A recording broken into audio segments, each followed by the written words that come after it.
Hey guys, this is Dan with Gears and Gadgets. Thanks for tuning in. I've been putting this off for way too long. I gotta put the bike up on the lift here to get, well, not lift, I guess jack. We'll talk about that in a minute. Gotta get that up on the lift so I can start working on that front tire. I have been putting this off for way too long. Probably going to actually tear into that tomorrow with the Rabaconda tire changer, but gotta get this up and ready to go. Maybe pull that wheel off today. And I also need to get my compressor rigged back up because I just got done installing this Brannick 7600, I don't know, last week, whatever it was. And when I did that, I actually had to chop off my air line here that feeds the compressor hose. So I need to kind of like cobble this back together. I'm gonna do that today as well. Also, link in the description down below to gearsandgadgets.com, where I am also giving away the Banks iDash. This is the Super Gauge, which was on my GMC Sierra before I upgraded to the Data Pro. You can enter to win that. It's going through the end of May, and that'll draw. So let's get the Razor out of the garage so that I can have a little more room here for activities. I'll have videos coming up on this soon.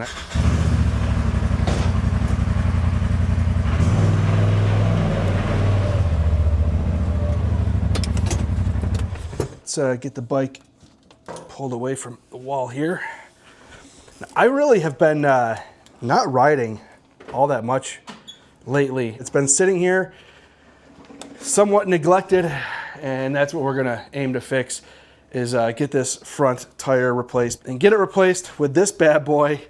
I couldn't tell you how long this has been in the garage, but it's been in here longer than it should be because now this tire is aging and it's not even on the bike. This Let's Roll motorcycle dolly, I think this is something that should be in every motorcycle owner's garage. It's such a perfect way to get your bike up for maintenance if you don't have enough room, as I don't, for putting like a permanent motorcycle lift. I mean, most people can't fit that.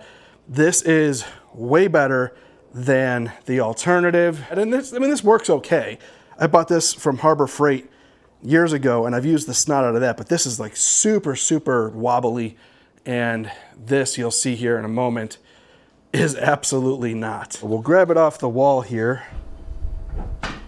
It's like a two-part system here. You've got the jack and then the dolly. So first you jack it up and then the dolly slides underneath. I believe this is 3/4. Let's see if I get it right the first time. Normally I have to go back and forth to the toolbox 3 or 4 times, and we're not gonna stop now. 7/8. There we go, 7/8. And this is not recommended by the manufacturer to do what I'm going to do, nor is it recommended by me. This is not legal advice. It's such a stable base that I was able to remove the rear tire on this thing. When I took the rear tire off, I was afraid that naturally the bike would want to go forward. Not only did it not do that, it was like super sturdy. So I'm gonna test that again in this video as I pull off the front tire and see, does this thing stay planted when you remove the heavy weight of the wheel? It messes with the center of gravity quite a bit. Let me grab the dolly here, lower it on down. Now, one thing you have to know about this thing is that the wheels on it are really good, and I highly recommend you pretty much leave them locked. I leave them locked all of the time because what I find, my garage floor is not level.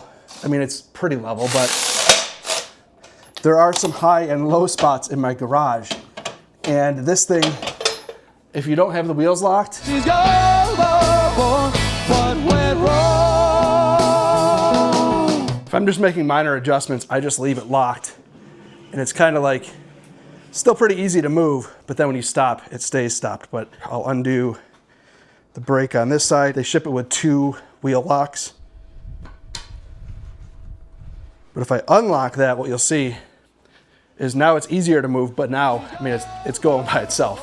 And if I let that go, it's going into the road, actually into my truck. The garage floor has a natural grade going that way. That means that the bike also wants to go that way. So again, I find it best to just keep the wheels locked. And when they're locked, there's still a little bit of ability to push through the friction of that brake, but I can still move the bike around and then it'll stop. Let's Roll. They did send this out to me quite a long time ago. I've actually been very proud of the fact that This channel is not overly sponsored. As a matter of fact, this garage almost, geez,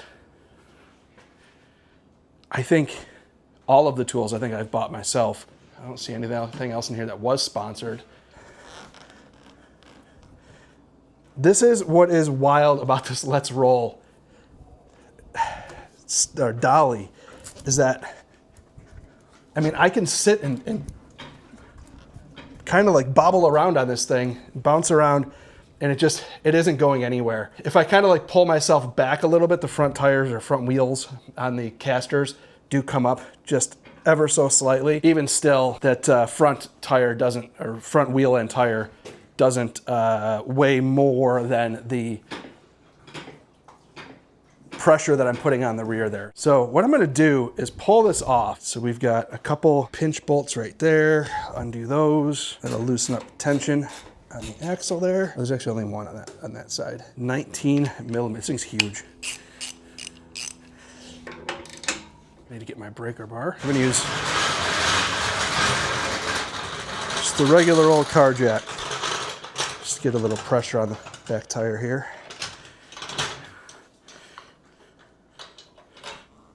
There we go.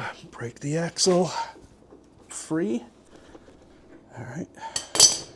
So now let's keep this from falling out the bottom. I also not only get my hands all greasy, I ruin plenty of pairs of shorts. And there we go. There we go.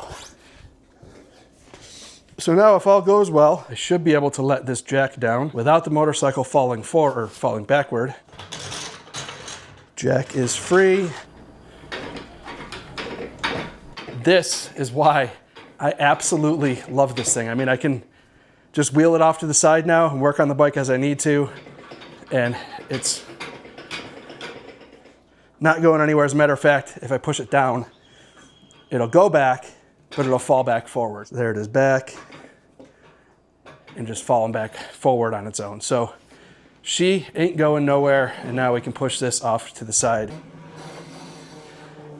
Another reason why I love this thing is that, like, if you got a small garage, when you start getting a lot of stuff going on, it's nice to be able to put the bike up on a dolly and just move it across the garage without having to do a 75-point turn. It's just so nice. Now I can just push this off to the side, work on the wheel and tire in the center of the garage without the bike being in the way. So let's show you guys why I am doing this tire change. 0218. Motorcycle tires are supposed to be swapped out every 6 years. So this thing is 7 years old, and it's about time. The tire itself appears to be all right. There's definitely still enough tread on this tire, but it is starting to get dry. I can feel it. You can actually see a little bit. You're not going to see it on camera, but it is getting a little bit dry rotted as well. But being that the Heritage is also tubed tires, I also don't want to run a tube too long and have that thing blow out, especially on a front tire. So this is where most people throw the tire in the truck, take it to the dealership, and let them do it. But I have the Rabaconda tire changer, and that's going to be probably tomorrow's video, trying to do the swap myself. Last time I tried to do it, that actually is a tool that was also sponsored. Rabaconda, I did not do a good video for them because I just threw in the towel, took it to the dealership, and I actually reached out to Rabaconda and said, do you guys want this thing back? Because I feel like I failed. And they said, no, hold on to it. Give it another shot. So I'm going to try it again. We're going to give it another shot. So this tire is 6 years old. The tire that I'm putting on here, date code 1422. That's why you don't buy tires and have them sit in your garage until you're ready to do them, because now this tire's already got a couple years on it. Hasn't even run down the road yet, but we bought it, so we're going to use it. So now that that's out of the way, I need to start fixing my airlines here. This daily video thing is actually kind of fun. It's kind of like I'm just bringing you guys in the garage with me every day, and you're seeing what I'm doing. All right, bike's out of the way. So how do I want to run this? When I ran up the, hung up the Brannock, I just chopped this without really thinking about how I was going to put it back together. We are not going to reinvent the wheel. We're going to go here.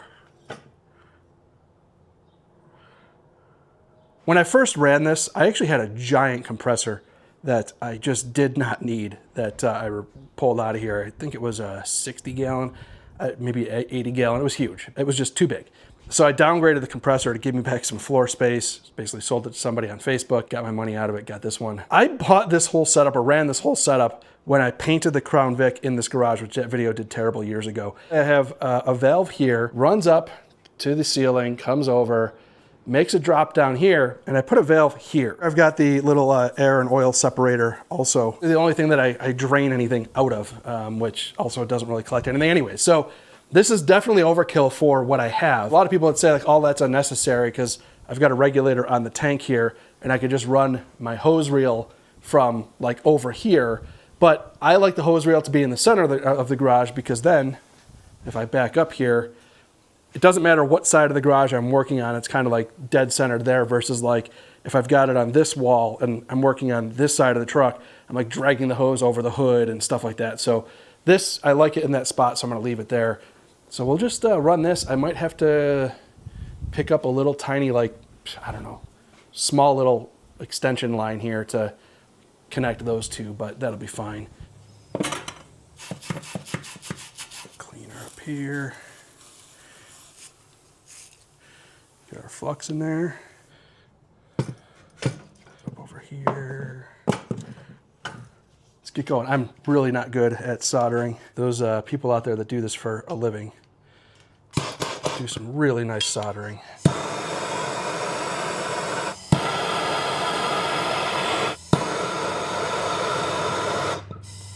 And then we'll do what every good plumber does. Take some sandpaper to it to shine it up after.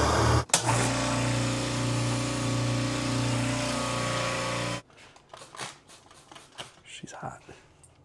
No bubbles.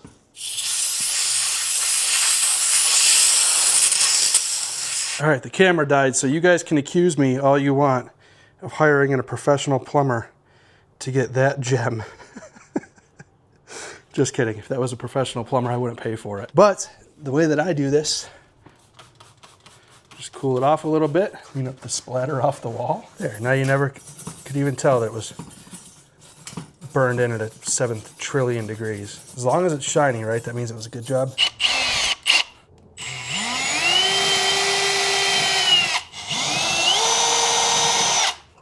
Two toggle bolts is overkill here, but